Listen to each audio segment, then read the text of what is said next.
I'm here with the people behind Alcon Entertainment, which, you go back to Lottery Ticket, Point Break. Y'all have had like a lot of titles. Can y'all list some of them for some of the? I'd throw The Blind Side and Book of Eli in there. Yeah, we just did the Defiant Ones for HBO and Dolphin Tale and Blade Runner 2049. Well, dang. Defiant Ones has been like one of the HBO's best products last year, and some of those other titles you've named, they're beyond reproach. But how does it feel to just be in this space in the industry when there's so many outlets besides the box office, there's streaming services?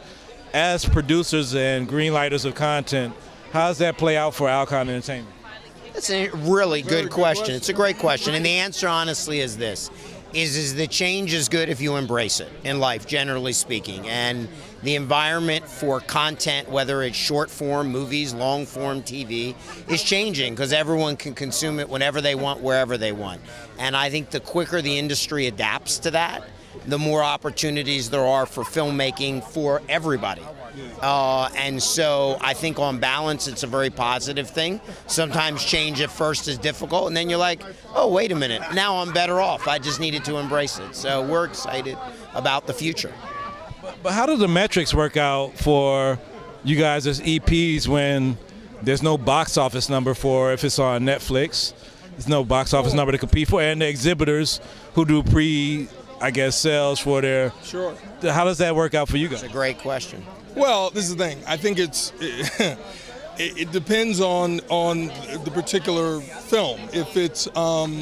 If we have a movie at the box office and you're competing against the Netflix movies of the world, then it's added competition to the box office. It puts an added level of pressure on. However, we're gonna start making films for all different outlets, and so the fact that the relationships we have and with talent and creators, and we have financial resources to sort of create our own destiny, I think it's an opportunity for us. Yeah, something you said that's interesting is right now there's no metric for these digital platforms, and what's happening is they're just paying companies, a built-in profit margin. They're essentially buying out your back end. My opinion is that's a short-term phenomenon, maybe a couple years. Eventually, there's going to have to be some metric. They do know how many people are watching these programs or not, and they're going to have to come up with a way to incentivize, I think, talent, because people are going to be like, okay, well, that's fine to pay me up front, but the first time someone does a Floyd Mayweather and generates 100 million views, they're going to be like, yeah, I need to get paid some more. So that metric is going to have to eventually be part of the equation. It's not now, but I think it will be. Well, there you go. Two seasoned executive producers and filmmakers from Alcon giving you the breakdown on the streaming disturbance and how it will play out in the future. We appreciate your time, and I guess Jamal, thank you. You guys being honored tonight is easy math.